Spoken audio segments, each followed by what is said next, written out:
Jadi bahasan kita hari ini berkaitan dengan professional judgment atau pertimbangan profesional yang ada kaitan dengan etika profesi sesuai dengan kode etik akuntan.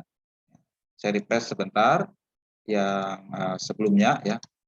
Dalam kuliah kita sebelumnya berkaitan dengan etika profesional akuntan ya. Kita membahas ada prinsip-prinsip dalam etika profesi ya. Ada 5 prinsip. Pertama, integritas, objektivitas, kompetensi dan kehati-hatian profesional, kerahasiaan dan perilaku profesional.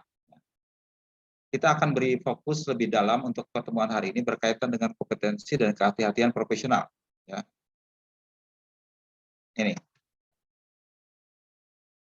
Prinsip kompetensi dan sikap kecermatan dan kehati-hatian profesional, yaitu memelihara pengetahuan dan keahlian profesionalnya, kemudian menggunakan kemahiran profesional dengan seksama sesuai dengan standar profesi dan kode etik yang berlaku. Jadi sikap kecermatan dan kehati-hatian profesional mengharuskan setiap praktisi bersikap dan bertindak secara hati-hati, menyeluruh dan tepat waktu sesuai dengan persyaratan penugasan. Jadi cermat, hati-hati, menyeluruh, ya itu adalah bagian dari prinsip etika kita.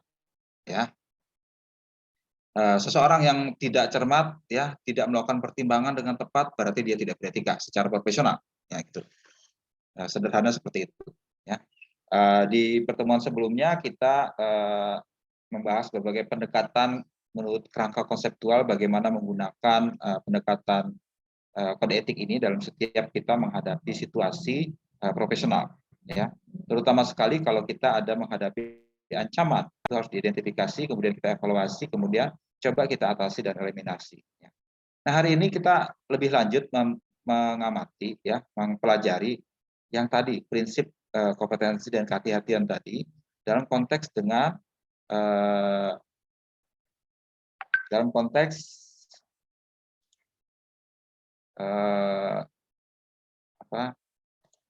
bagaimana seseorang melakukan pertimbangan, ya, profesional. Sesuai dengan buku teks kita, ya, di bab kita makanya Mins dan Morris ini di bab 4, ya.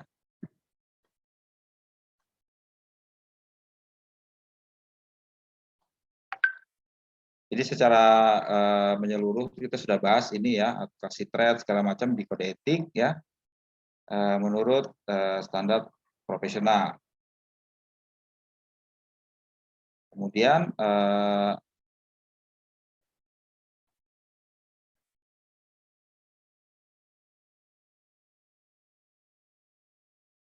saya cari lagi ininya.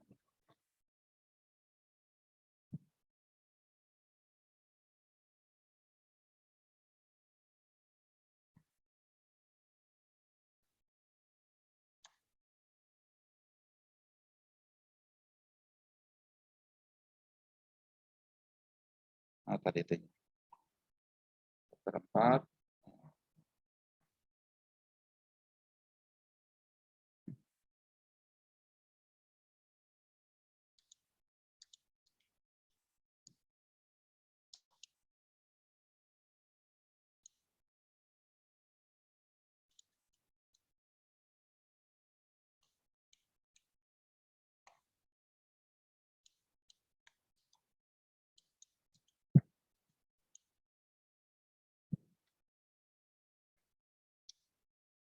Yaitu berkaitan dengan pertimbangan profesional. Apa itu pertimbangan profesional dalam akuntansi? Ya. Jadi ada seseorang melakukan pertimbangan. Ya. Pertimbangan itu adalah judgment dalam bahasa Inggris adalah berbagai macam aspek kognitif dalam seseorang berpikir. Ya. Dalam dia memutuskan sesuatu. Ya. Jadi sebelum memutuskan sesuatu, decision, ya, dia harus berpikir dalam berbagai aspek di pikirannya sebelum dia sampai ke situ. Nah, dalam berpikir pun, dalam melakukan pertimbangan, kita harus melakukan sikap profesional. Ya tadi itu, yang kehati-hatian tadi, ya. Itu dipengaruhi oleh sifat pribadi dia, ya. Personal behavioral traits, dalam hal ini sikap dan nilai etika. Nah, nilai etika itu kan menjadi dasar dalam melakukan dia pertimbangan, ya. Selain juga dia juga menggunakan pengetahuannya yang dia gunakan dalam menghadapi tugas profesional yang dia kerjakan. Jadi sikap dan nilai etika itu juga akan berpengaruh. Ya. Dan sikap pribadi tadi itu ya dan karakteristik kepribadian dia akan mempengaruhi semua proses keputusan etis.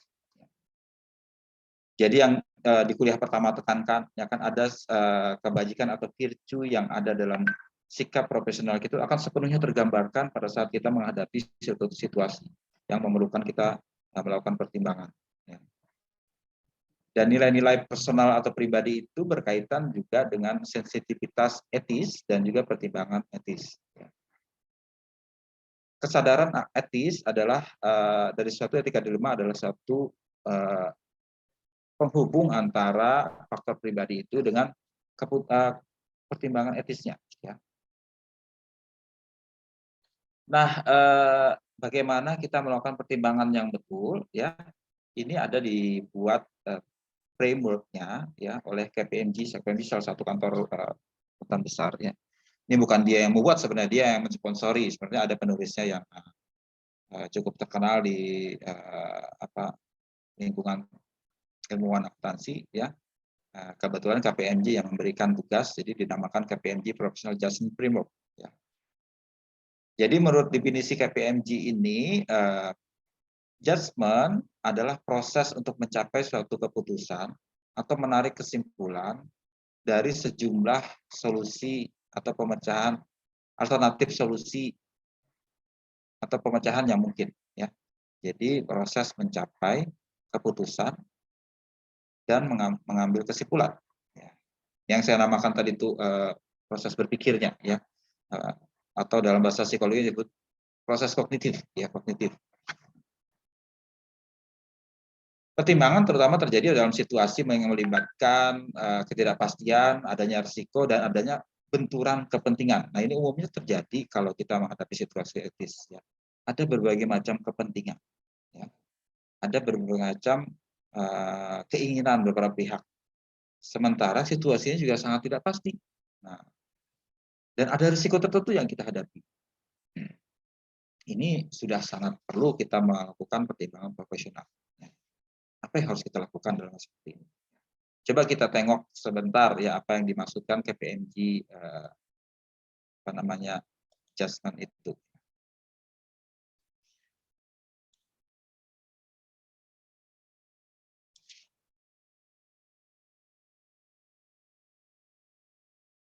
Ini ada dokumennya sudah saya cantumkan di bahan kalian, kan bisa download sendiri ini bahannya ya. Yang gambarnya ada seperti ini nih, yang ada cowok ganteng yang sedang merenung nih, gambarnya seperti ini. Kalian bisa download sendiri ya. Baik, ada Pak. yang ganteng di sini. Belum Kayak ketahui. saya. Yang pede kayak saya aja. Oke, ya ini terjemahan bahasa Indonesia-nya nggak ada ya, pakai asli aja. Jadi definisi dia tadi itu ya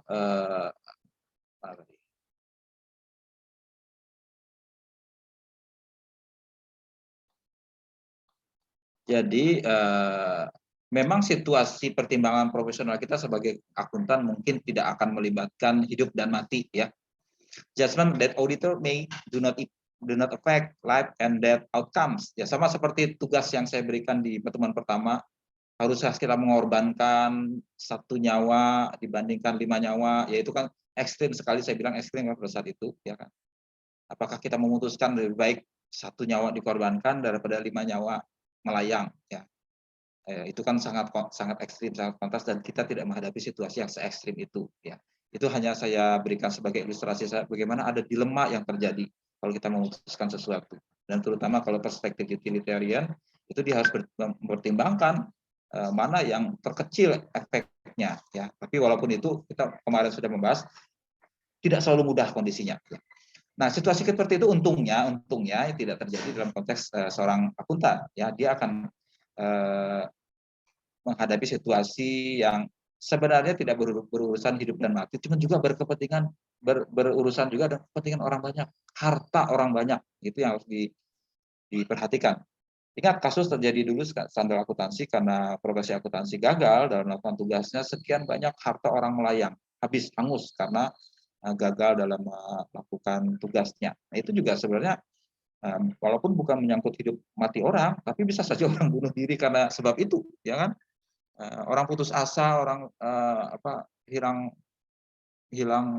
pengharapan dan sebagainya sehingga memutuskan mengakhiri hidupnya, bisa juga seperti itu ya. Karena tugas kita itu ada punya konsekuensi bagi organisasi dan kehidupan orang yang banyak yang tergantung dari situ ya, maupun investor yang mempercayakan di situ ya.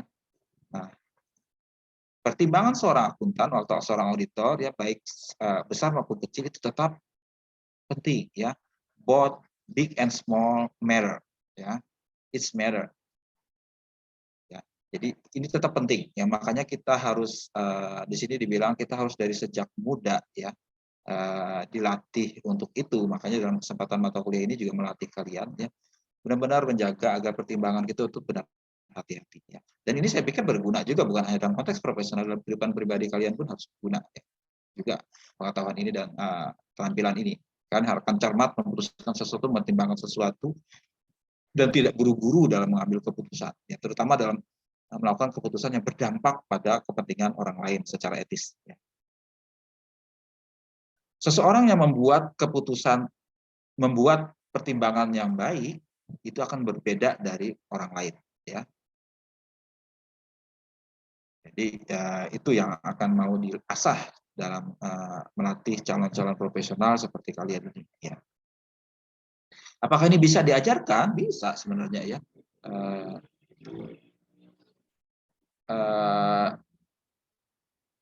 Dalam hal tertentu bisa diajarkan, bisa diasah ya.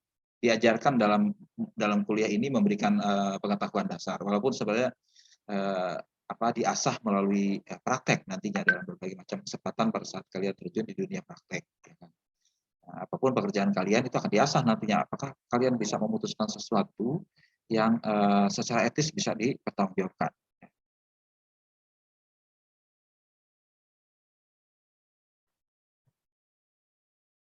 Ironically, even though we all constantly make judgment and decision, most of us receive very little formal training in how to make good judgment. Sangat sedikit pelatihan formal yang kita terima. Ya. Itu yang orang-orang sadari. Ya. Saya sendiri juga tidak pernah menerima. Ini waktu saya kuliah dulu. Ya. Nah, itu dilatih karena saya mengalami praktek saja. Dan itu terus terang kebetulan tempatnya bagus, sehingga itu benar-benar diasah, ditempa, dan benar dicamkan di benak kami, jadi terbiasa jadinya. Tapi akan lebih bagus lagi selama kalian kuliah pun akan sudah dibekali sama itu, sehingga tinggal diasah saja nantinya. Walaupun sebagian besar pertimbangan itu kita buat dalam kehidupan sehari-hari, tapi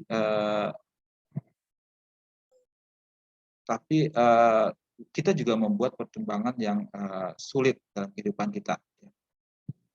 Ada yang mudah, ada yang sulit kita lakukan. Kemarin dalam webinar yang saya walaupun saya tidak wajibkan ya, webinar yang saya kemarin berikan di Universitas Udayana di Bali ya, walaupun secara online saja, saya masih di sini ya, itu saya terangkan bahwa pertimbangan auditor itu penting ya. Saya jelaskan juga di sana dalam kesempatan itu bahwa pekerjaan auditor itu sulit karena melibatkan berbagai macam pertimbangan profesional ya. Dari sejak awal sampai akhir ada serangkaian tugas yang harus dia kerjakan yang melibatkan pertimbangan profesional.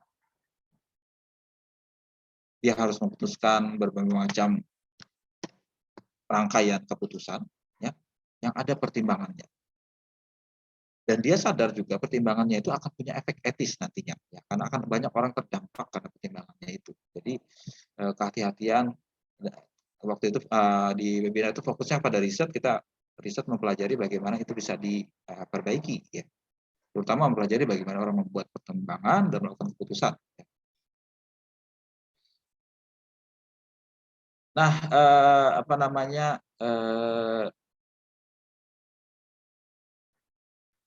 saya akan langsung masuk di slide satunya saja, itu diterangkan lebih simpel ya di slide satunya ya, dalam bentuk PPT, atau tadi kan dalam bentuk monograf, kalian baca sendiri monografnya di sana ya. Ini ada disalin lagi di sini dicampur dengan punyanya McGladrey ini, McGladrey kantor yang lain.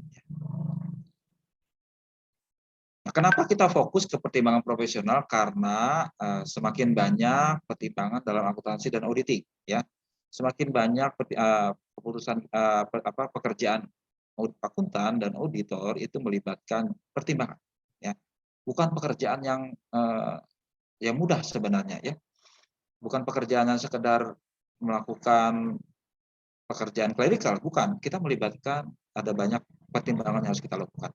Terutama sekali sekarang standar, baik standar akuntansi maupun standar auditing itu murni berdasarkan prinsip, principle base. Nah, prinsip ini tidak diatur secara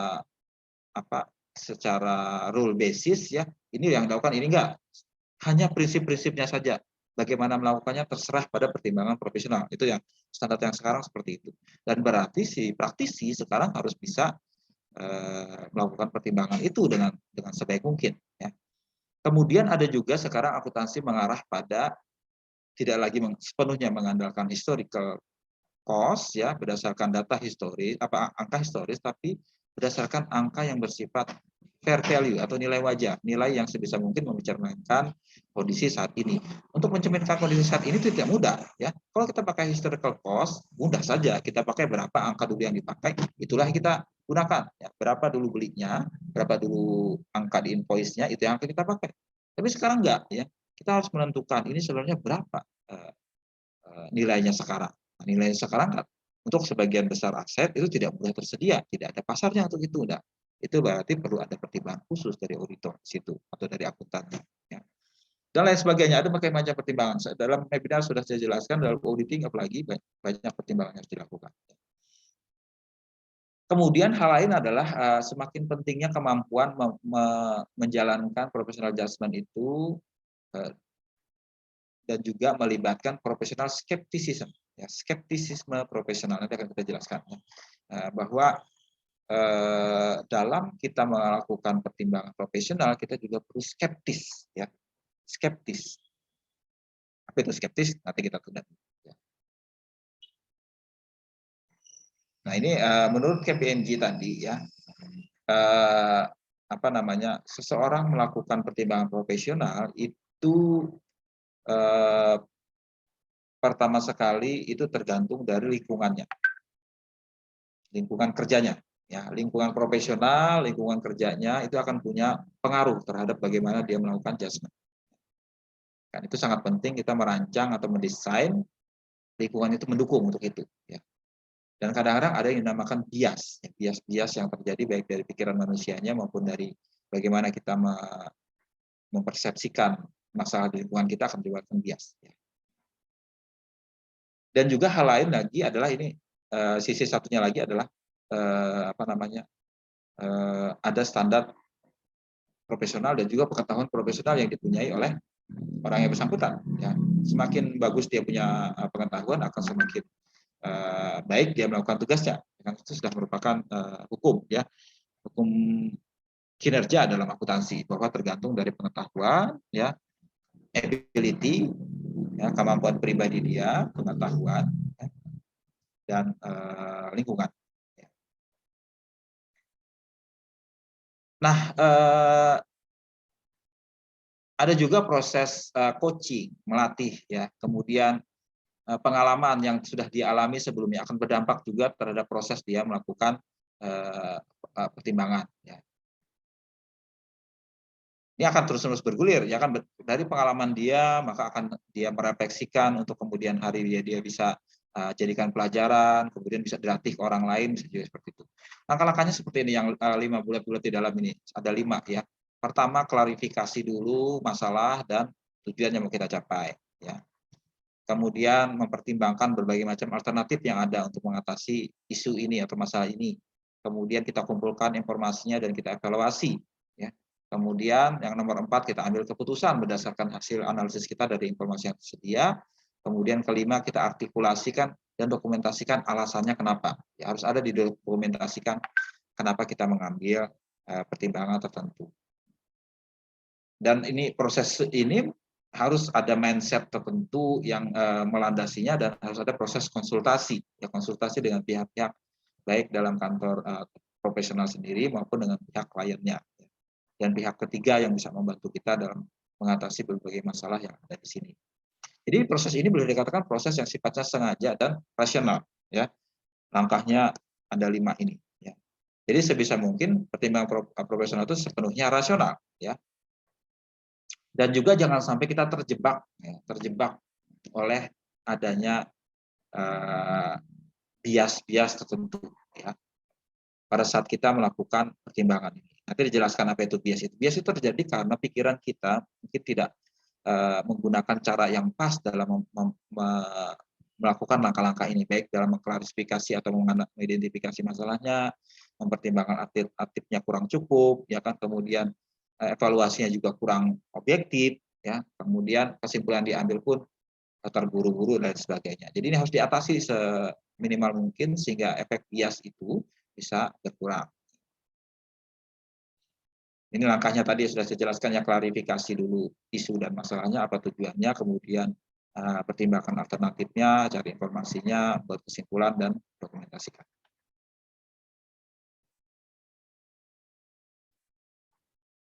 Ini definisinya secara lebih ringkas, ya. Professional judgment adalah proses menggunakan, ya, ini ada juga terjemahan yang lain. Kalau tadi terjemahan definisi yang tadi itu secara umum, ya. Ini kita bisa definisikan secara lain, ya. Pertimbangan profesional itu adalah proses menggunakan pelatihan, pengetahuan, dan pengalaman untuk mencapai suatu keputusan atau menarik kesimpulan dalam mengevaluasi bukti, memperkirakan kemungkinan atau probabilitas, kemudian memilih dari berbagai macam opsi yang ada. Ini boleh dikatakan kesimpulan, ya, kesimpulan dari langkah-langkah ini, ya kan, ini adalah professional judgment, ya, kesimpulan dari 5 langkah ini. Dan pertimbangan profesional itu adalah juga pertimbangan skeptisisme, ya, skeptisisme, ya, di mana sikap yang kita mempunyai pikiran selalu mempertanyakan dan menilai secara kritis atas informasi yang tersedia atau dalam konteks audit itu bukti auditnya. Jadi kita tidak mudah menerima sesuatu, tapi selalu mempertanyakan. Itu namanya skeptis. Ya. Supaya kita bukan jadi orang yang dicocok hidungnya kayak kerbau gitu, cuman selalu kita, ini betul nggak seperti ini? Ini masuk akal nggak? Ini bisa diterima nggak? Ya. Jadi selalu kita mempertanyakan. Ya. Mungkin agak aneh, ya, kita terlalu cerewet selalu menanyakan. Cuman itulah seharusnya pertimbangan profesional yang terjadi. Ya. Kita harus profesional. Ya. Kemudian pertimbangan profesional melibatkan penerapan dari pengalaman seseorang untuk membuat pertimbangan dalam tanpa adanya bukti yang mendukung, ya, berdasarkan fakta dan keadaan yang dihadapi. Jadi kadang-kadang kita tidak punya bukti yang kuat, ya, tidak punya dasar yang kuat, tidak punya fakta yang kuat. Apa boleh buat kita harus mengambil keputusan saat seperti itu, maka perlu ada pertimbangan profesional yang tepat, ya. Tentu saja yang diambil itu yang sebagai pertimbangan profesional harus kira-kira bisa diterima. Ya. Jadi pertimbangan profesional itu juga justifikasi atau logis yang mendukung suatu outcome atau kesimpulan tertentu yang dilakukan oleh seorang profesional. Nah, ada juga framework yang lain oleh McGladrey yang hampir mirip sebenarnya.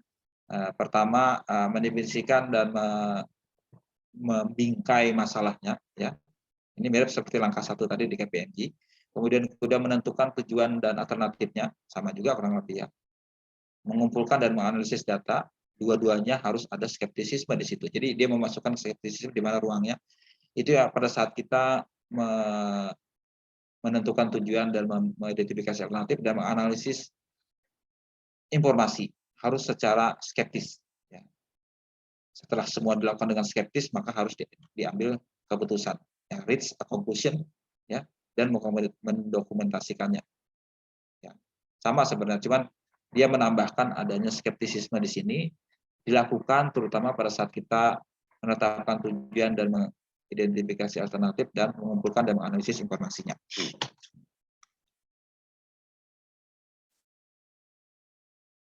Nah, pada saat kita mengidentifikasi dan memframing isu, kita harus melihat berbagai macam perspektif dari berbagai macam pihak, ya, dari pihak regulator, dari pihak manajer, dari pihak penggunanya, mempertimbangkan juga kalau terjadi error atau fraud, kemudian pihak-pihak yang terkait, ya, misalnya pemilik, kreditor, lender, investor, pihak hukum, asuransi, customer dan sebagainya, ya. Dan juga apa yang mungkin terjadi di masa depan. Ya. Kalau kita mengambil seperti ini, apa yang mungkin terjadi nanti? Kita pertimbangkan masak-masak di sini. Ya. Kemudian dalam kita menentukan tujuan, apa yang kita mau, apa yang kita inginkan, harus kita pertimbangkan juga. Alternatif juga harus dipertimbangkan dengan baik-baik. Ya. Karena sebisa mungkin kita sudah mempertimbangkan semua alternatif. Ya.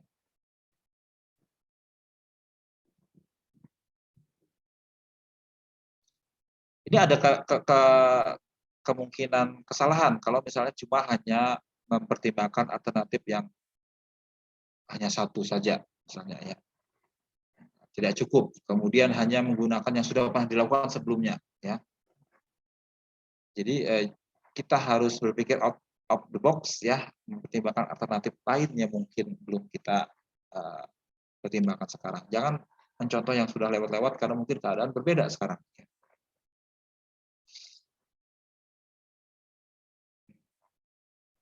Dan dalam melakukan pertimbangan ini kita menggunakan pengetahuan kita dan belajar dari pengalaman, ya, melakukan profesional skeptisisme juga, kemudian memperhatikan kalau ada framing tertentu. Ya.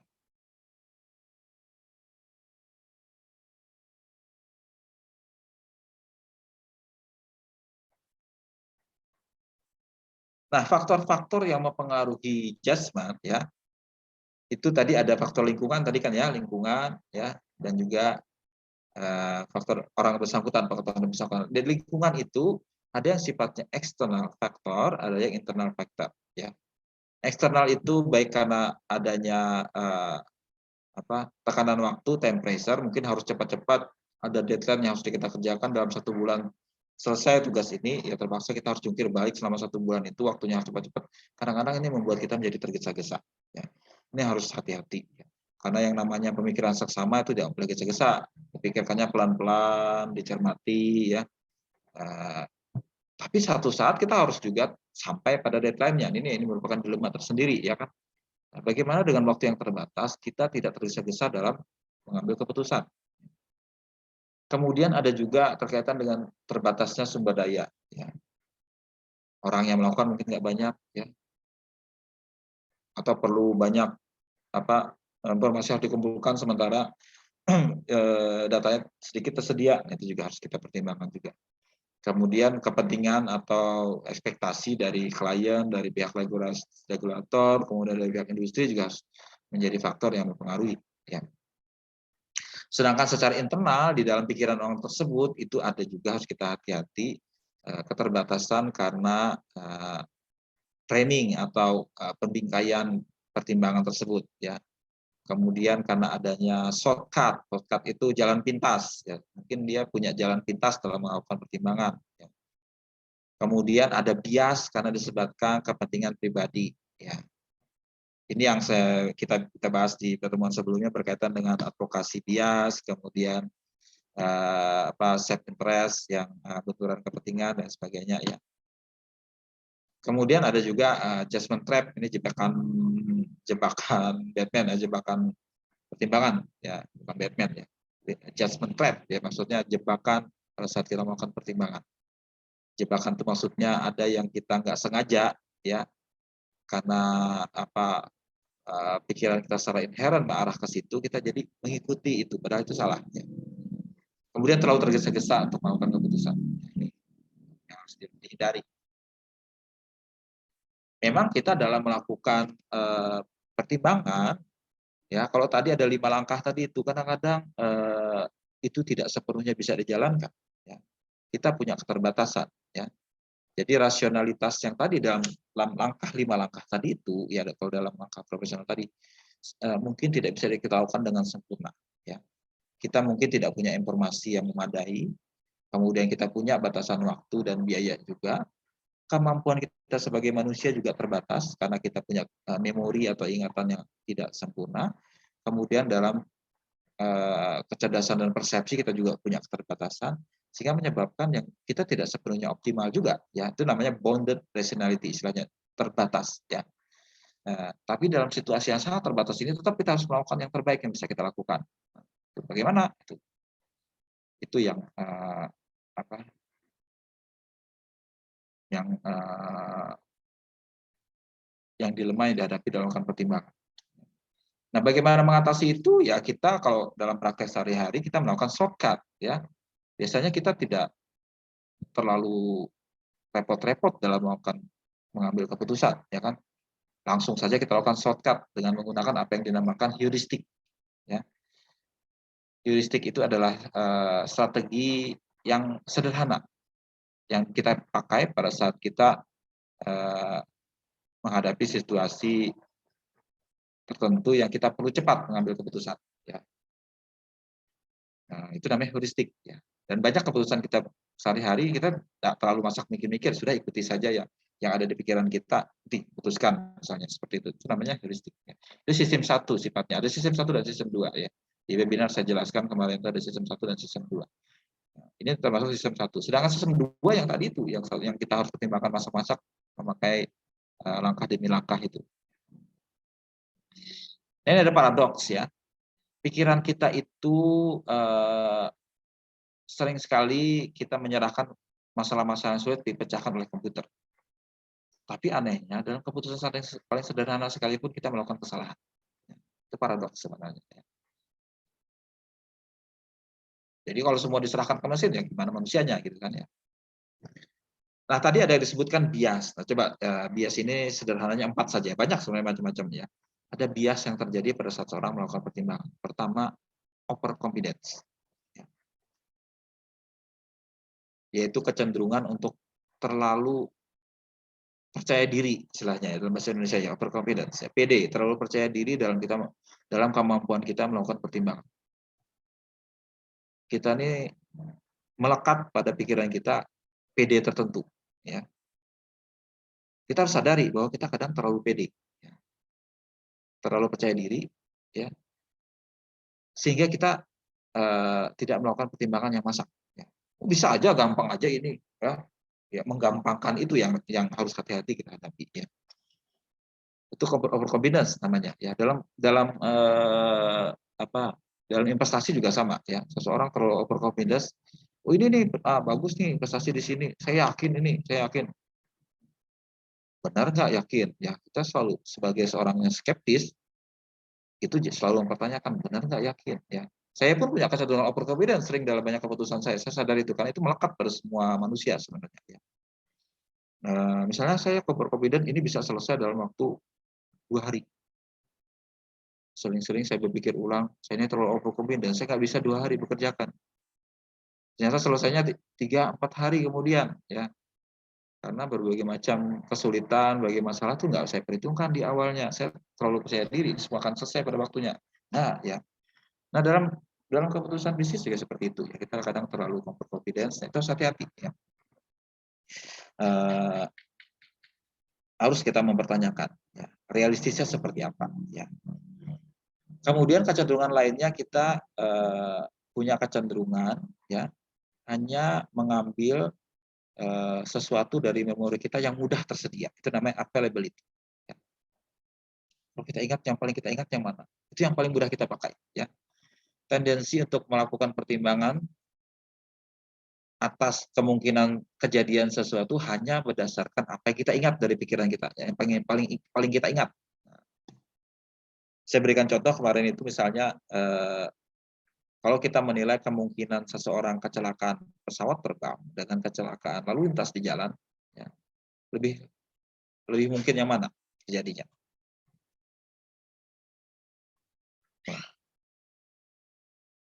kan saya tanya ke kalian, kita akan lebih banyak celaka di jalan raya atau di pesawat terbang?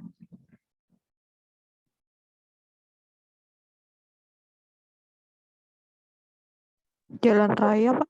Di jalan raya, Jalan Pak. raya. Kenapa?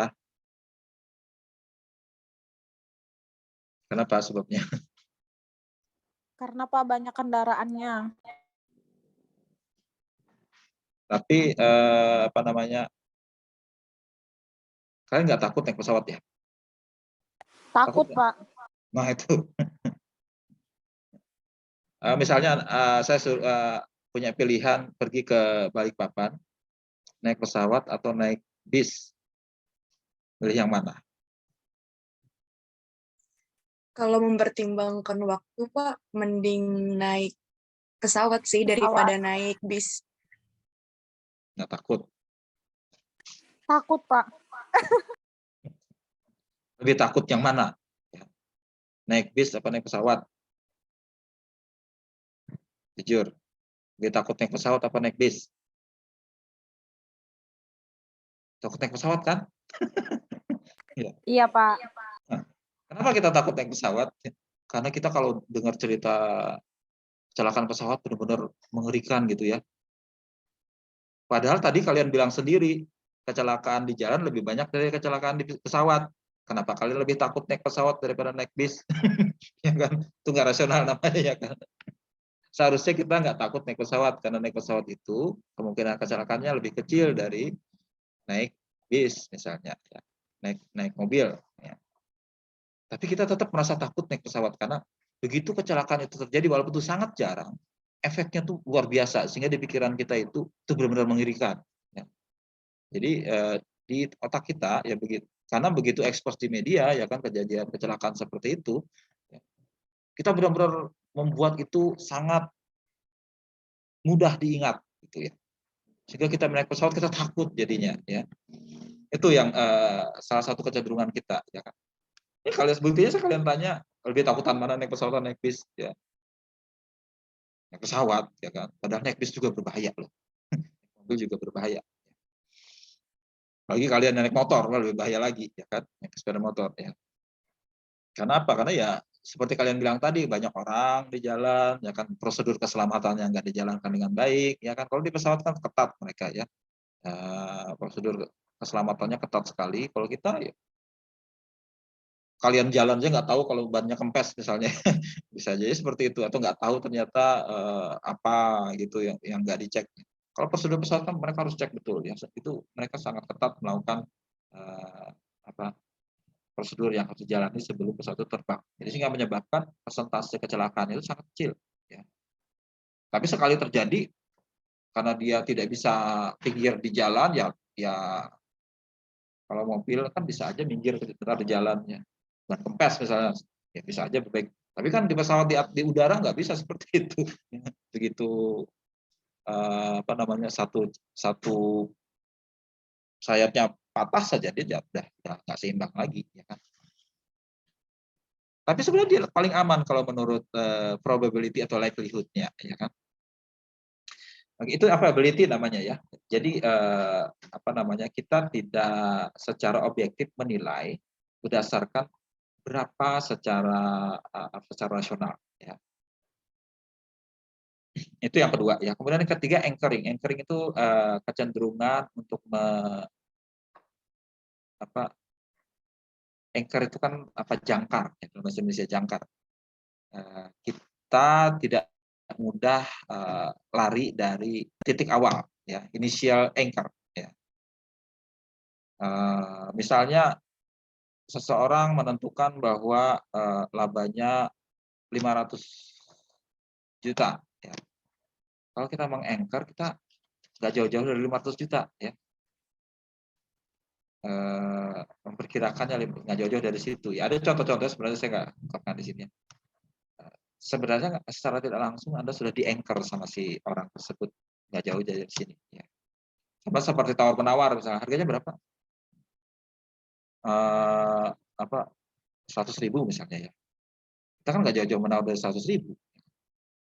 Walaupun pakai media tradisional enggak, Kalau ibu-ibu paling bisa nih, tawarlah 50%-nya ya kan. 150 kawal lah. Oh, kalau udah ujungnya Bu, naik lagi 60. Ada 50 aja, tinggal dia pergi. Bisa Bu. Bisa 50-nya bisa. Itu kan karena dia di-anchor di angka 100 ya kan. Nah, sebenarnya cara si emak-emak si ibu-ibu tadi bisa dipakai, dia nggak pakai anchor si orang tersebut ya. Dia pakai rule of thumb yang sebaliknya, pakailah 50% dari angka awalnya ya, angka pertama. Nah, dalam keputusan kita sehari-hari nggak seperti itu, nggak seperti mama sayangnya ya. Kita nggak bisa jauh-jauh dari angka 100 tadi. Ya. Karena kecenderungan kita ya itu sudah menempel di otak kita segitu, ya kan. Nah, kecenderungan si mama tadi memang melawan ya, anti mainstream, anti anchoring sebenarnya ya. Kalau cowok-cowok susah kayak gitu ya. Cowok nggak punya kebiasaan menawar berbanting-banting seperti itu. Kalau ibu-ibu bisa. Kemudian nomor keempat itu konfirmasi bahwa confirmation bias ya. Kita cenderung ya hanya mendukung yang kita setujui. Ya. Tendensi untuk mencari dan terlalu menekankan pada bukti yang mendukung kita. Ini saya yakin ini seperti ini. Ya. Kalau ada bukti sebaliknya, enggak seperti itu. Ya. Seperti ini. Nah, jadi kita sudah terlalu kaku dalam melakukan keputusan karena hanya mencari bukti yang mendukung pendapat kita. Kita nggak objektif jadinya. Itu bahaya ya. Kita hanya mencari bukti yang mendukung pendapat kita, tidak mempertimbangkan hal sebaliknya. Itu sangat dihindarkan ya. Kita jadi tidak objektif. Ya. Karena bisa terjadi apa yang kita pikirkan dalam kenyataan bisa berbeda. Apa yang kita anggap semula seperti ini ternyata berbeda. Nah, kita umumnya nggak suka berbalik arah ya. Kalau begini ya begini ya, plan namanya kalau berubah. Tapi kalau kita objektif bisa saja keadaan berubah. Ya. Bisa saja situasi tidak sesuai yang kita pikirkan. Kita harus objektif, yang namanya orang profesional harus objektif. A bilang A ya. Ya. Tidak maunya kita A tapi yang terjadi B kita bilang A, jangan. Kalau itu kita harus nuruti keadaannya B ya. Itu yang sering terjadi di otak kita nggak mau sesuatu yang melawan pendapat kita ya, itu yang melawan pendapat kita. Agak susah ya melatih itu karena bisa terjadi kita tidak terlalu suka ya, misalnya ya paling gampang itu kalau seseorang sudah tidak suka terhadap sesuatu, dia nggak mempertimbangkan aspek-aspek positif pada hal yang tidak disukainya itu nggak objektif sebenarnya ya. Termasuk mohon maaf preferensi politik ya, kalau kalian tidak suka dengan seseorang tokoh politik ya,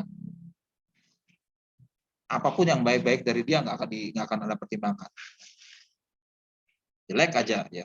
Tapi jangan seperti itu ya kan, kita nggak objektif seperti itu. Ya, mungkin kalau pendapat pribadi kalian bisa saja, cuma dalam pendapat profesional jangan seperti itu ya kan. Makanya seorang profesional tidak memasukkan preferensi pribadi dia, preferensi politik dia dalam pertimbangan profesional. Ya kan? Itu yang harus dipisahkan. Nah ini sudah saya bahas tadi ya, yang pertama overconfidence ya kan, overconfidence itu dalam satu kasus bisa menyebabkan kita terlalu banyak mengambil proyek karena kita yakin bisa menyelesaikan. Terlalu mudah menjanjikan, ini yang saya bilang tadi itu ya, tentang deadline ini sering saya lakukan. Oh besok selesai Pak, gampang besok selesai. Malam ini sudah selesai juga, benar-benar jungkir balik saya jadinya. Ya. Kemudian hanya mempertimbangkan satu alternatif, ya kan? Yakin satu saja, ya padahal ada banyak cara lain. Ya. Terus mencari informasi terbatas sekali, bahkan skip, dilewati saja. Ini bahaya ya, jangan terlalu overconfidence dan juga konfirmasi kita juga mengabaikan hal-hal yang tidak mendukung kita, ya, dan sebagainya. Ya.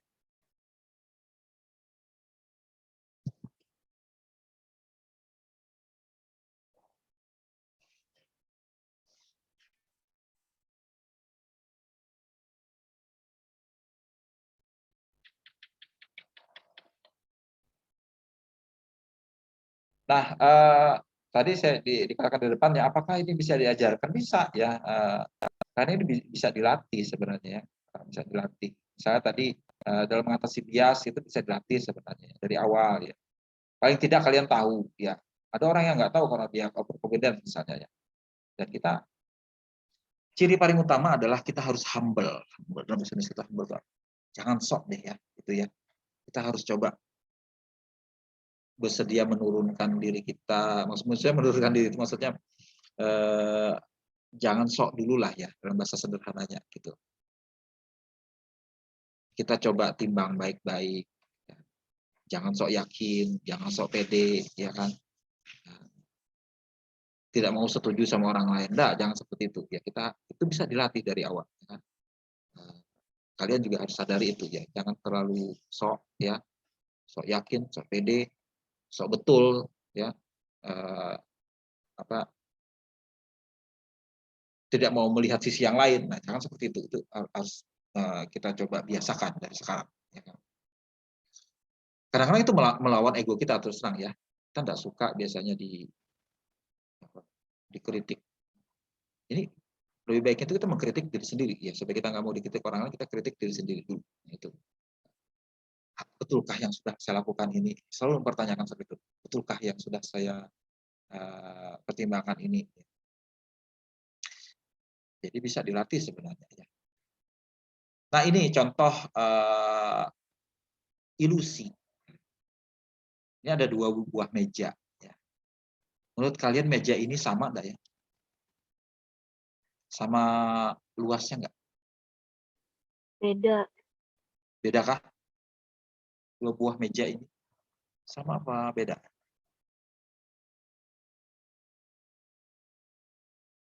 Kelihatannya beda ya. Saya pun melihatnya beda. Tapi sebenarnya sama. Coba kalian hitung pakai penggaris. Saya ambil penggaris. Penggaris anak saya warnanya pink. Coba dihitung ya. Ini saya hitung loh ya. 3,5 cm panjangnya ya. Sedangkan yang satu ini sama 3,5 cm. Yang sisi atas nih loh. Yang ini coba kalian hitung. Dari sini ke sini. Ini dari sini ke sini sama 3,5 cm panjangnya. Tapi kenapa kita lihat berbeda? Karena sudut pandang kita ambil berbeda-beda. Ya. Yang satu dari sisi sebelah sini, yang satu dari sisi sebelah sini. Nah, padahal barangnya sama, cuman itulah yang dinamakan framing. Ya kan sudut pandang yang kita ambil berbeda, sehingga menyebabkan kita mempersepsikan berbeda. Nah, inilah yang hati kita lihat. Ya. Coba di sini 3,5 cm, coba hitung sendiri, bisa deh. Ya. Di buku juga ada nih contoh ini ya. Ini ternyata sama 3,5 cm, ini sama 3,5 cm. Cuman sudutnya dibikin berbeda, ya, sudut pandangnya. Hati-hati kita, ya, hati-hati karena itu bisa salah kita mengambil keputusan ini 2 hal yang berbeda, padahal sama. Ya.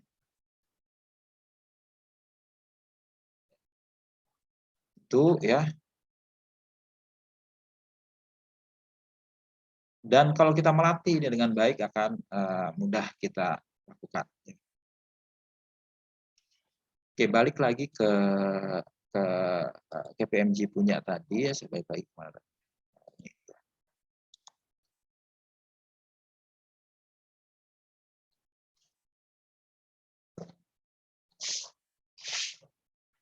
Sudah kita bahas tadi ya.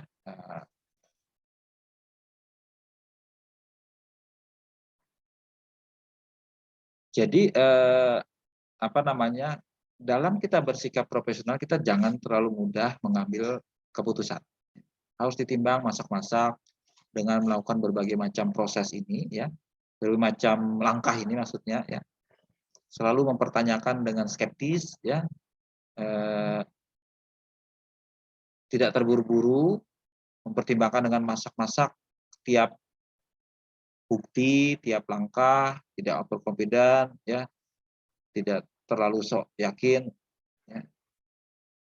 Dan juga terakhir pada saat mengambil keputusan ya, pada saat kita mengevaluasi ya informasi yang kita kumpulkan dan juga apa sesuai dengan tujuan kita coba sebelum mengambil keputusan itu melakukan step back and consider whether the judgment makes sense from the big picture perspective ya. Kita coba sekarang ambil langkah mundur, apakah yang kita lakukan ini sudah tepatkah secara perspektif big picture, ya gambaran besar, ya gambaran besar. Kemudian kita pertimbangkan berbagai macam pendapat yang berbeda. Kemudian kita evaluasi apakah itu ada buktinya yang memadai untuk itu. Kemudian alternatifnya, ya. Dan meminta juga pendapat yang berbeda. Ya. Dan semua orang harus menyuarakan, speak up, and share what they know. Ya. Nah itu ya, betapa proses itu benar-benar hati-hati, ya, tidak sembarangan. Nah, dan selalu kita mempertanyakan, ya, sesuai dengan framing cara kita melihatnya. Framing itu adalah struktur mental yang kita gunakan, biasanya secara tidak sadar, subconsciously, untuk menyederhanakan, mengatur, dan memandu kita dalam memahami situasi. Sama seperti kita melihat meja tadi itu, ya kan? Framing ini akan membentuk perspektif kita dan menentukan informasi apa yang akan kita lihat sebagai relevan dan tidak relevan, yang penting dan tidak penting. Jadi harus benar-benar framing yang kita gunakan itu tepat, ya.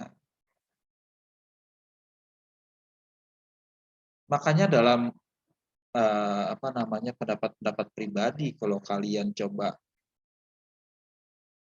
tengok, ya, orang tuh ternyata punya framing yang berbeda-beda. Kita sebagai orang profesional tidak mudah terjebak dalam framing yang ada harusnya, ya. Karena itu sifatnya memang di bawah sadar, ya, subconscious. Framing seorang oposisi misalnya berbeda dengan seorang incumbent misalnya, ya. Dalam spektrum politik misalnya, ya, ini selalu melihat apa yang dilakukan oleh pemerintah salah aja, ya. Karena dia punya framing sebagai framing oposisi.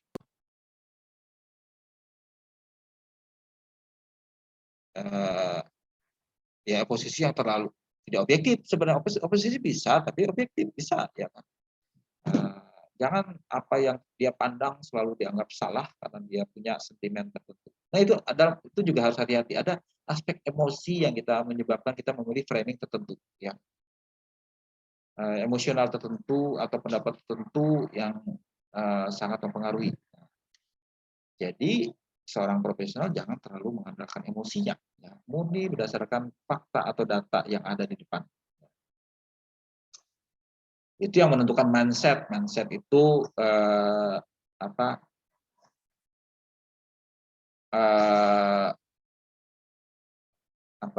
pola pikirnya, ya, mindset, mind itu pikir, ya kan. Selebihnya kalian bisa baca, yaitu harus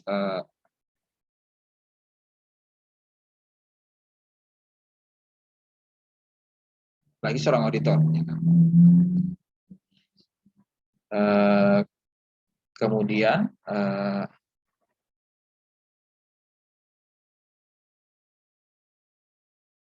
setelah kalian tadi sudah mengerti tentang bias-bias tadi, ya, bias overconfidence, confirmation, availability, dan anchoring, maka sekarang paling tidak kalian harus aware, ya kan, sadar. Kalau dulunya tidak sadar, melakukan sesuatu secara intuitif, sekarang sudah lebih sadar, ya kan?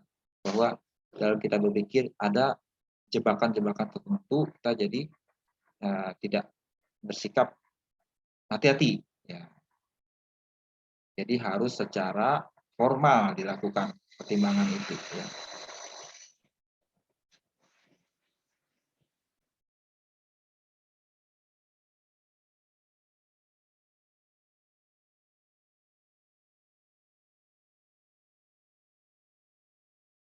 Misalnya, ya, ini contoh lain lagi, anchoring, ya. Anchoring ini saya kasih contoh lagi kalau di sini, ya. Misalnya, ya, kita memperkirakan fraud tahu kan, kecurangan yang sengaja oleh manajemen ya. Menurut Anda estimasi untuk terjadinya fraud di dalam perusahaan ini berapa?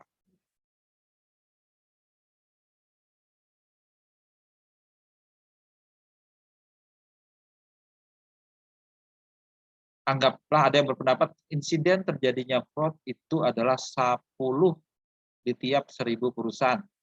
10 di tiap 1000 berarti 1%, ya kan? 10 di tiap 1000 perusahaan yang diaudit oleh kantor akuntan besar Big Four. Ya.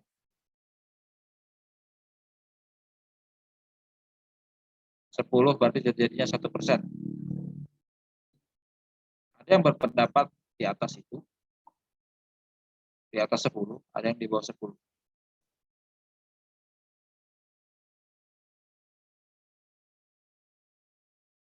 Kemudian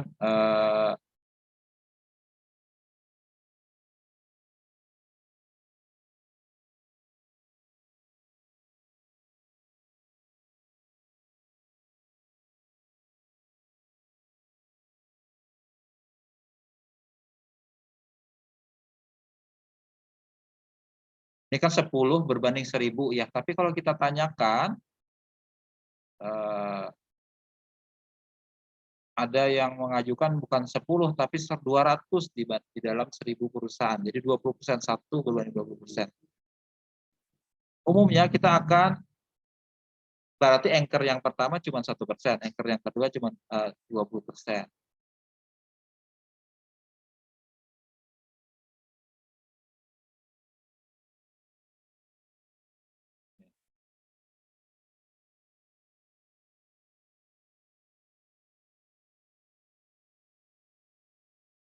Tapi kadang-kadang kita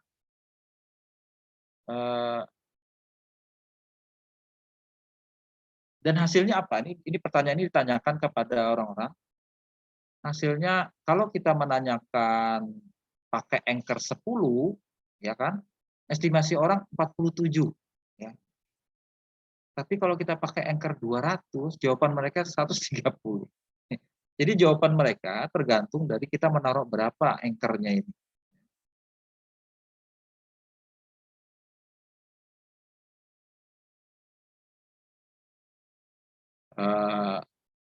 Kalau kita nggak punya informasi ya kita suruh menduga saja ya. Itu ya.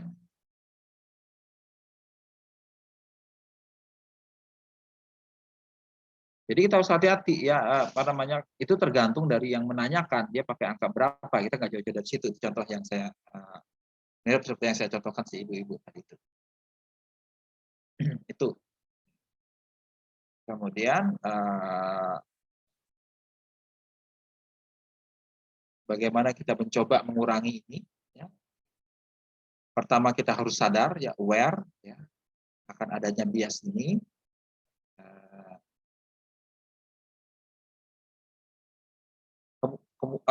Untuk kasus tendensi atau bias availability, kita pertama harus sadar dulu. Kemudian kalau kita tadi yang contoh pesawat tadi itu availability kan, kita coba melihat apakah yang dalam pikiran kita itu hanya yang benar-benar kejadian terbaru atau kejadian yang sangat kuat, itu harus kita pertimbangkan. Kemudian kita pertimbangkan juga pendapat yang berbeda, opposing case ya. Menanyakan ke ahlinya. Paling tidak kita mempertimbangkan dan memperoleh data objektif. Kalau data kecelakaan pesawat dengan data kecelakaan darat ya, kita punya datanya. Kalian sebenarnya udah tahu datanya apa ya, cuman begitu diminta takut yang mana akan berbeda hasilnya. Padahal kalau strict kita berpikir kita nggak akan takut naik pesawat. Nah, untuk mengatasi masalah konfirmasi ya, konfirmasi tadi ini availability ya, ini konfirmasi yang tadi hanya menyetujui pendapat yang setuju saja ya. Maka kita harus pertama sadar dulu, kemudian selalu mempertimbangkan pendapat yang berbeda dan mempertimbangkan atau penjelasan yang alternatif ya. Jangan hanya melihat apa yang kita mau saja, tapi dipertimbangkan sebaliknya yang opposing ya. Kemudian mempertimbangkan informasi yang tidak mendukung, ya, in disconfirming, dan yang bertentangan atau conflicting. Ya. Dan sering amat bagus sekali kalau kita meminta orang lain yang suka berbeda pendapat dengan kita. Bagus loh, misalnya kalian punya teman yang selalu beda pendapat. Karena beda pendapat itu penting untuk menantang kejumutan pikiran kita. Ya. Mungkin agak menjengkelkan ya menghadapi teman yang selalu beda pendapat dengan kita. Cuma kadang-kadang dia membantu. Oh ya betul juga ya. Kalau saya lakukan seperti ini, bisa salah loh. Ada guna juga orang yang berbeda pendapat seperti itu. Ya. Walaupun kadang-kadang menjengkelkan mereka itu. Kemudian overconfidence itu pertama harus sadar dulu, kemudian kita harus jangan terlalu mengandalkan diri sendiri. Kita mungkin perlu seorang expert atau advisor atau seseorang yang memberikan kita penjelasan ya tentang kemungkinan adanya hasil yang tidak diharapkan, unexpected outcomes ya. Kemudian menentukan estimasinya kemungkinannya berapa persen. Kemudian juga kita membuat estimasi tertinggi dan terendahnya berapa ya. Kemudian kita juga menantang asumsi-asumsi yang kita gunakan. Ya. Jangan terlalu pede lah, asumsinya benar nggak seperti ini. Ya. Bisa juga itu terlalu pesimis ya, bisa juga ya. Tapi umumnya dalam kasus overconfident terlalu optimis. Ya. Nah kalau dengan anchor tadi, pertama kita harus sadar dulu, kemudian kita membuat judgment atau estimasi yang sifatnya independen, tidak tergantung dari anchornya. Ya. Kemudian mempertimbangkan alternatif anchor yang harus digunakan, kemudian meminta input dari pihak lain untuk berhati-hati tentang anchor yang digunakan dalam pikiran kita. Itu berkaitan dengan ini. Nah, bagaimana dengan kelompok? Nah kelompok ini ada bagus ada tidaknya ya. Kadang-kadang kelompok itu juga punya bias yang sama, ya kan?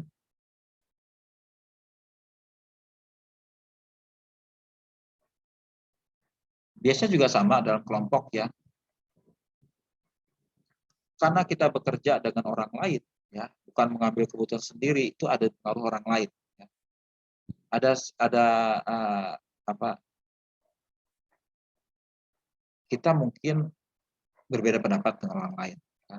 Nah kadang-kadang kita malas berkonflik, ya kan? Sehingga kita kompromi, bisa jadi seperti itu. Ya. Itu berbahaya ya, kelompok nggak justru membuat kita lebih baik, justru kita menghindari konflik, kita kompromi dengan lebih gampang ya. Kemudian kita cepat mengambil konsensus tanpa harus mempertimbangkan hal yang berbeda ya. Karena kita maunya setuju saja, apalagi misalnya kelompok itu sudah punya solidaritas tertentu sehingga pendapat yang lain itu yang berbeda dari grup diabaikan. Nah, itu berbahaya ya. Dan bisa juga membatasi kreativitas dan membuat ide-ide baru ya karena ditantang orang-orang lain tadi itu. Jadi kalau kita membuat kelompok juga harus berhati-hati ya, karena justru dia tidak optimal kalau hanya karena tidak ada proses. Kelompok yang bagus itu harus memungkinkan beda pendapat ya, menantang satu dengan lainnya, conflicting in thought and view ya. Itu sesuatu yang sehat sebenarnya ya. Kalau kita setuju manggut-manggut saja alamat itu nggak terlalu bagus kelompok itu ya.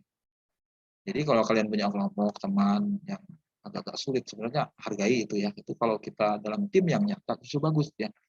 Bagi kalian yang di organisasi ya kan ada mereka yang suka beda pendapat ya.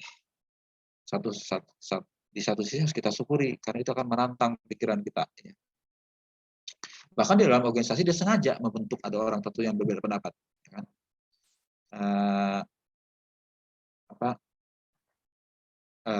Gunanya itu untuk supaya kita tidak terlalu kaku berpikirnya. Terus masalah lain juga ya kalau dalam audit itu ada brainstorming. Brainstorming pernah dengarkannya brainstorming itu kita mengeluarkan ide dengan bebas ya. Tanpa harus ada aturan tertentu. Gunanya untuk memungkinkan kita berpikir sesuatu yang tidak pernah kita pikirkan. Apalagi dalam konteks audit dalam kita mengaudit terjadinya fraud dalam organisasi. Supaya kita nggak terlalu kaku, ya maka biasanya menurut standar yang ada didorong untuk melakukan diskusi dengan cara brainstorming. Apa saja kemungkinan yang terjadi? Umumnya brainstorming ini mencurahkan ide tanpa harus ada batasan tertentu. Semua hal bisa dimungkinkan. Ya. Tapi kalau kita menggunakan brainstorming ini ada juga kemungkinan buruknya. Pertama ada free riding. Free riding ini orang yang ikut-ikut saja tanpa ada menyumbangkan sesuatu. Ya. Duduk-duduk saja di situ tanpa ada sumbangsihnya, kontribusi. Kemudian ada production blocking. Production blocking itu maksudnya begitu orang lain ngomong, pikirannya sudah ada di pikiran kita tiba-tiba hilang karena dia ngomong. Jadi rebutan ngomong ini menyebabkan pikiran kita jadi hilang. Itu bisa jadi production blocking. Ya. Kemudian ada evaluation apprehension, itu maksudnya kita enggan untuk mengeluarkan sesuatu karena kita takut dianggap jelek sama orang lain. Dan juga ada kita terlalu mempersempit pikiran sehingga menyebabkan kita tidak bisa mencurahkan ide yang tidak biasa, ya, terlalu sempitkan oleh pikiran kita sendiri. Nah, sebaiknya dalam kelompok seperti itu jangan ada hambatan-hambatan seperti itu, ya, sehingga semua ide akan tercurahkan dengan baik. Dan terakhir harus kita merefleksikan dari sudah yang kita lakukan, kemudian nanti akan menjadi pelajaran ke depannya dan akan menjadi bahan untuk kita melatih baik diri kita sendiri maupun orang lain. Nah, itu kira-kira ya framework secara profesional tentang bagaimana kita melakukan judgement untuk melengkapi apa yang sudah kita pelajari di sebelumnya berkaitan dengan standar kode etik akuntan dalam mempertimbangkan bagian kita melakukan pertimbangan profesional.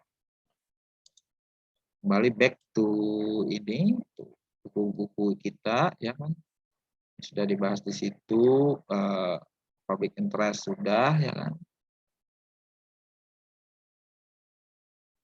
sudah kita bahas di pertemuan kemarin.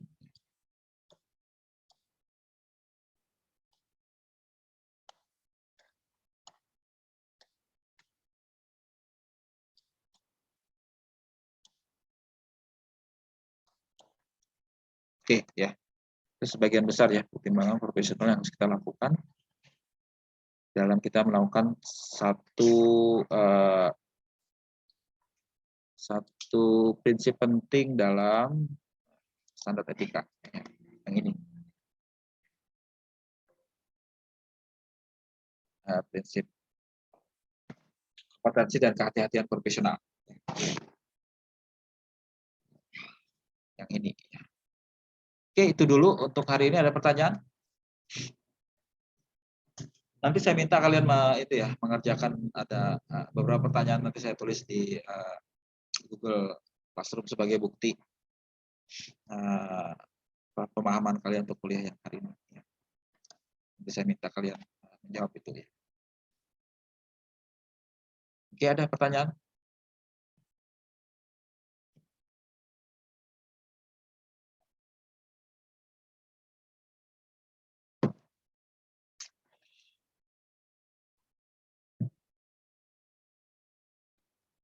Jadi boleh dikata ya, seorang profesional itu seorang yang ahli, seorang yang expert, tapi dia seorang yang humble juga dan berhati-hati. Tidak sok percaya diri, tidak sok merasa betul, ya kan? Tapi dia juga berhati-hati, mempertimbangkan pendapatnya dengan baik, berdasarkan fakta, berdasarkan pendapat, ya. Jadi itu yang mau ditekankan di sini, ya. Kehati-hatian dalam berpikir, bersikap, dan juga mengambil keputusan itu sangat dijunjung tinggi sebagai seorang profesional. Apalagi kalau keputusan itu menyangkut pertimbangan etis tertentu yang melibatkan orang lain. Maka aspek kehati-hatian akan lebih banyak lagi karena apa yang kita putuskan mungkin berdampak serius bagi orang lain. Mungkin dalam beberapa aspek pekerjaan profesional sebagai akuntan kita mungkin tidak terlalu melihat efek langsungnya, ya kan? Misal seorang auditor, dia tidak lihat efek langsungnya apabila dia tidak hati-hati, ya kan? Karena efek atau konsekuensi itu tidak terlihat di hadapannya. Bisa jadi seperti itu, ya. Dalam kita bekerja di perusahaan pun juga sama, ya kan? Kadang-kadang kita tidak melihat efek tidak langsungnya. Tapi kita harus berpikir panjang, ya kan? Berpikir jauh, ya. Maksudnya ada konsekuensi tertentu kalau kita mengambil pilihan tertentu yang orang lain akan terdampak karena itu. Nah, itu yang perlu disadari juga.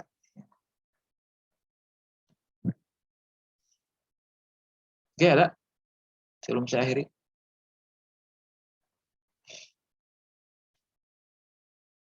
Oke, apa namanya, kita ini sudah, kita ada ketinggalan 2, ya, 1 apa 2 kali kuliah ya.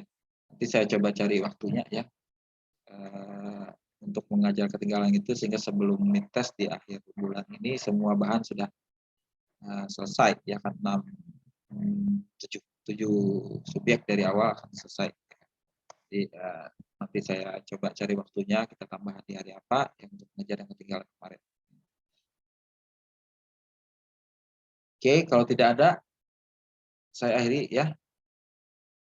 Saya akhiri dulu untuk kuliah hari ini. Ya. Sampai ketemu di pertemuan selanjutnya. Terima kasih Bapak.